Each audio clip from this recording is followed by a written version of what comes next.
মুসা আলাইহিস সালাতু ওয়াস সালাম কি ছিলেন? অন্যায় দেখলে সেখানে প্রতিবাদ করতেন। কিভাবে? কিতাবের ভিতরে দেখা যায় খিজির আলাইহিস সালাতু ওয়াস সালাম আর মুসা আলাইহিস সালাতু ওয়াস সালামকে আল্লাহ পাক একটা সংক্ষিপ্ত সফরে দিয়েছিলেন। কোরআনুল কারীমের ভিতরে আছে কি আল্লাহ পাক রব্বুল আলামিন ডাক দিয়া নবী মুসা আলাইহিস সালাতু ওয়াস সালামকে পরীক্ষা করার জন্য বলতেছে, নবী মুসা বলো পৃথিবীর ভিতরে সর্বোচ্চ জ্ঞানী ব্যক্তি এখন কে? আল্লাহ প্রশ্ন করছিলেন কি, মুসা বলো এখন বর্তমানে পৃথিবীর ভিতরে সর্বোচ্চ জ্ঞানী লোক কে? মুসা আলাইহিস সালাতু ওয়াস সালাম বলেন, আমি সব জমানার নবী, আমার চেয়ে এখন বর্তমানে কে জ্ঞানী? বুঝতে পারছেন? আমার চেয়ে বর্তমানে কে জ্ঞানী? নবীরাই তো সর্বোচ্চ জ্ঞানীতে আছে এই জমানার ভিতরে, সবচেয়ে বড় জ্ঞানী, আমার চেয়ে জ্ঞানী তো আর নাই। আল্লাহ পাক রব্বুল আলামিনের কাছে এই কথাটা পছন্দ হয় নাই যে তুমি নিজেকে নিজে বড় মনে করছো, এটা তো তোমার কাজ না। তুমি বলতে আল্লাহ তুমি ভালো জানো, তুমি জানায়া দাও, আমি তারপর শুনতে চাই। मिटा दो अपनी हस्ती को अगर कुछ मर्तबा चाहो, किदाना खा के में मिलकर घूले गुलजार होता है।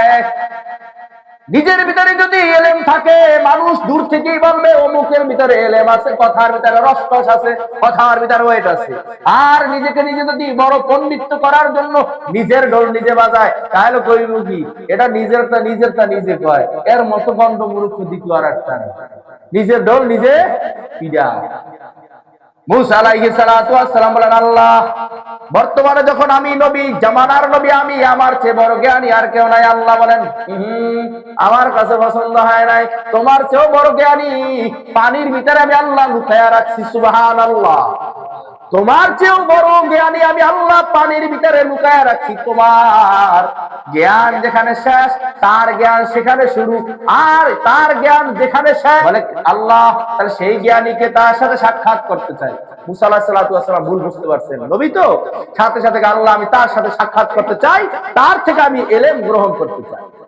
এই জন্য মুসা আলাইহিস সালাতু ওয়াস সালামের উস্তাদ আছে, কিন্তু আমার নবীর উস্তাদ নেই।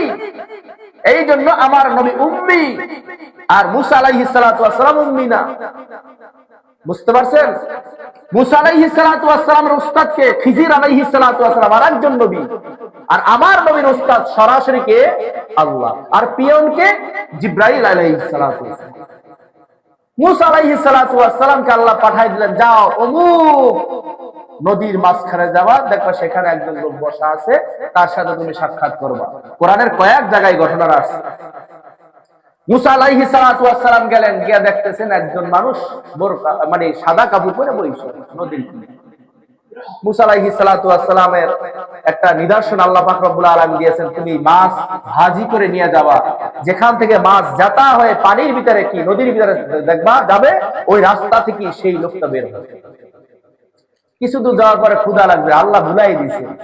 আল্লাহ পাক রব্বুল আলামিন নবী মুসা আলাইহিস সালাতু ওয়াস সালামের সাথে একটু মজা করতেছেন, নবী তো, আর নবীর সাথে আল্লাহর সাথে একটু কি আলাদাই কি একটা বন্ধুত্ব।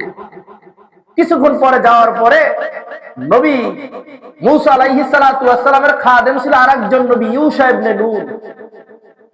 নবী মুসা আলাইহিস সালাতু ওয়াস সালামের খাদেম ছিল কি ইউশা ইবনে নূন। ইউশা ইবনে নূন তিনিও নবী, পরবর্তীতে নবী হয়েছেন। ইউশা ইবনে নূনকে ডাক দিয়ে বলেন, ইউশা ক্ষুধা লেগেছে, মাছ বাইর কর।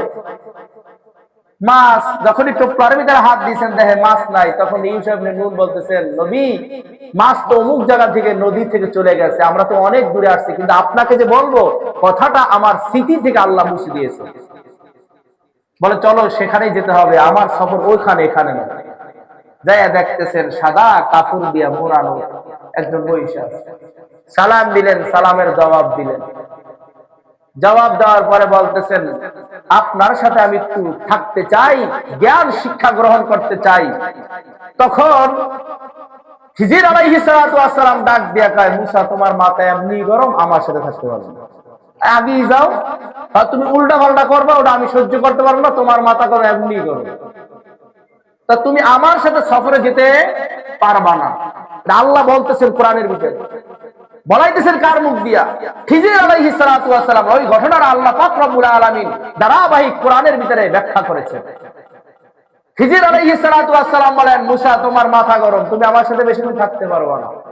বলে আমি আপনার সাথে থাকবো, আমি কোনো কথা কব না, আমি যা করবেন তাই মানাই।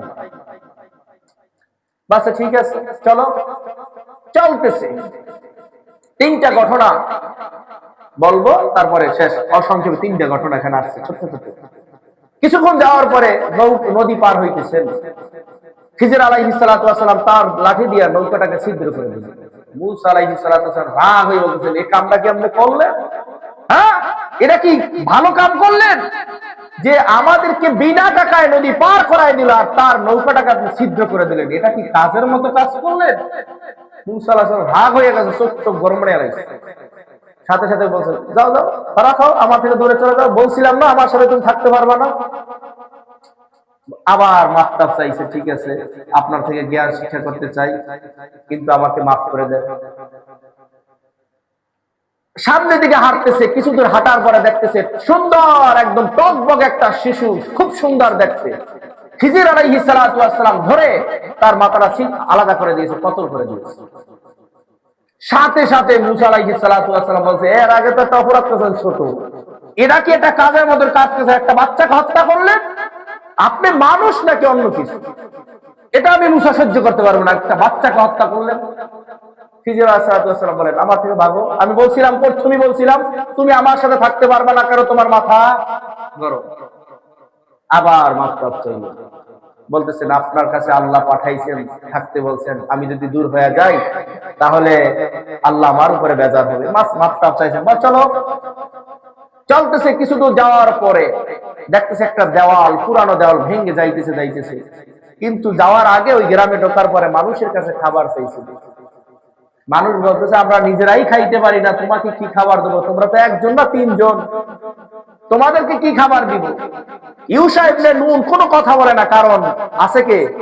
মূসা। মূসার সামনে ইউশা ইবনে নুন কোনো কথা বলতেছে, চুপচাপ যা করতেছে, অন্যায় করুক আর ন্যায় করুক চুপচাপ। এরকম সমাজে এক প্রকার লোক আছে, অন্যায় করলে কিছু কয় না, ন্যায় করলে কিছু কয় না, চুপচাপ। বড় মেয়ে তো আছে, কথা বোঝেন না? ইউসুফ ইবনে নূন কোনো কথা বলেন না কেন? বলে বড় মেয়ে কি আছে, মূসা আলাইহিস সালাতু ওয়াস সালাম আছে। এখন 13 জনের পেটের ভিতর খুব ক্ষুধা থাকার পরে এবার খিজির আলাইহিস সালাতু ওয়াস সালাম বলেন, এই দেওয়ালটা ধরো, জাগাইয়ে দিই। মূসা আলাইহিস সালাতু ওয়াস সালাম এবার আর সহ্য করতে পারে না, পেটে এক ক্ষুধা, দ্বিতীয় মাথা গরম, বলতেছে এই এলাকার মানুষ আমাদেরকে মেহমানদারি করায় নাই, আর আপনি আইছেন তাদের দেওয়াল সোজা করতে। এই পাগলামি আপনারা কইছি না? মেজাজ গেছে গরম হয়ে। এবার খিজির আলাইহিস সালাতু ওয়াস সালাম বলতেছেন, তোমার থেকে আমার থেকে এখন ফারাক হয়ে যাবে, তোমার থেকে আমি এখন কি দূর হয়ে যাব। তবে তোমার আর আমার মাঝে যে 3টা ঘটনা ঘটেছে, 3টা ঘটনার আমি তোমাকে এলেম শিক্ষা দিয়ে তারপর আমি কি আলাদা হইতেছি। 1 নাম্বার, তুমি যে প্রথমে দেখেছো আমি কি নৌকাটাকে ছিদ্র করে দিয়েছি, আসলে ওই দেশের ভিতরে জালেম বাদশা ছিল, যদি দেখতো যে ভালো একদম সুন্দর দেখতে নৌকা, সেগুলো তারা নিয়ে যাইতো, আর দেখতো যে তার ভিতরে কোনো কি ত্রুটি আছে, সেই নৌকাটা তারা নিত না। এই জন্য আমি ওঠার সময় আল্লাহ আমাকে জিব্রাইলের মাধ্যমে জানায় দিছেন, এই জন্য আমি কি করছি, ওই নৌকার ভিতরে ত্রুটি বানায় দিছি, যার কারণে ওই জালেম বাদশা ওই নৌকা নিবে না। এবার মূসা আলাইহিস সালাতু ওয়াস সালাম মাথা আস্তে নিচু হইতেছে, কার লজ্জা, এ তো জানতো না, আল্লাহ তারা জানায় নাই, জানাইছেন কারে? খিজির আলাইহিস সালাতু ওয়াস সালামকে। এই জন্য উস্তাদকে জানাইছে, ছাত্র জানে নাই। এবার মূসা আলাইহিস সালাতু ওয়াস সালাম মাথাটা নিচু হইতেছে, লজ্জা লাগতেছে, ঘটনা জানতেছে। এবার দ্বিতীয় ঘটনা জানাইতেছে, তুমি তো দেখেছো আমি একটা বাচ্চাকে হত্যা করেছি, আল্লাহ পাক রব্বুল আলামিন আমাকে জানায় দিয়েছেন ওই বাচ্চাটা বড় হলো কাফের, আর তার বাপ মা হলো আবেদা সালেহা আবেদ, একদম আল্লাহর মুখলেস বান্দা। এ যদি বড় হইতো তাহলে বাপ মাকে বেঈমান বানায় দিত। আল্লাহ আমাকে অর্ডার দিয়েছেন, আমি তাকে হত্যা করেছি, আল্লাহ তারপর ওই বাপ মার গর্ভ থেকে যাদেরকে দিবেন সব হবে মুখলেস ওয়ালা বান্দা। সুবহানাল্লাহ। বাস মূসা আলাইহিস সালাতু আরো লজ্জিত হয়ে গেল, আহারে আমি তো জানি না, আমার মাথা গরম।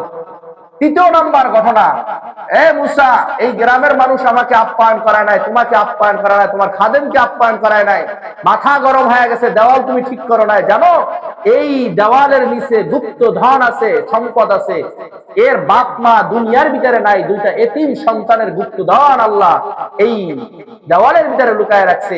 যখন তারা বড় হবে, প্রাপ্তবয়স্ক হবে, আল্লাহ স্বপ্নের মাধ্যমে ওই সন্তানদেরকে জানায় দিবেন, তারা ওখান থেকে নিয়ে উপকৃত হবে। আল্লাহ আমাকে জানায় দিছে, যদি দেওয়ালটা ভেঙে যায় তাহলে মানুষ ওই সম্পদ নিয়ে যাবে, ওই দুইটা বাচ্চার সম্পদ নষ্ট হয়ে যাবে। আল্লাহ আমাকে জানাই দিছে, বিদায় দেওয়ালটা ঠিক করে দিয়েছি। মুসা আলাইহিস সালাম বলে, এই জন্যই তো আপনি ওস্তাদ আর আমি কি ছাত্র। এই জন্য সাথে সাথে আল্লাহর কাছে দোয়া করে, আল্লাহ এই জমানায় সবচেয়ে বড় জ্ঞানী হলো খিজির আলাইহিস সালাম। আল্লাহ আমি বলেছিলাম আমি সবচেয়ে বড়, আল্লাহ ভুল হয়েছে, আমাকে মাফ করে দাও, কারণ আমাকে নবী থেকে আপনি ছাত্র বানাইছেন। আল্লাহ আমার থেকে বড় জ্ঞানী খিজির আলাইহিস সালাম। এই জন্য কিন্তু দেখেন এখানে কি বুঝাইতে চাইছি, আখলাকে কারীম। অন্যায় দেখলে প্রতিবাদ করবে, অন্যায় দেখলে কি প্রতিবাদ করবে। আসলে মুসা আলাইহিস সালামের দোষ না, মুসা আলাইহিস সালামের দোষ, সে দেখছে অন্যায়, কিন্তু অন্যায়ের ভিতরে যে কি আছে সেটা তো একমাত্র আল্লাহ পাক রব্বুল আলামিনই জানেন, কারণ তাকে তো শিক্ষা দিবেন। এখান থেকে উম্মতকে দুইটা শিক্ষা দিয়েছে, অন্যায় দেখছো প্রতিবাদ করো। হাদিসের ভিতরে আসছেন ওই ব্যক্তি সবচেয়ে আলা তক্কার মুমিন, অন্যায় দেখছে সাথে সাথে হাত দ্বারা প্রতিহত করতে পারে, সে সবচেয়ে বড় মুমিন।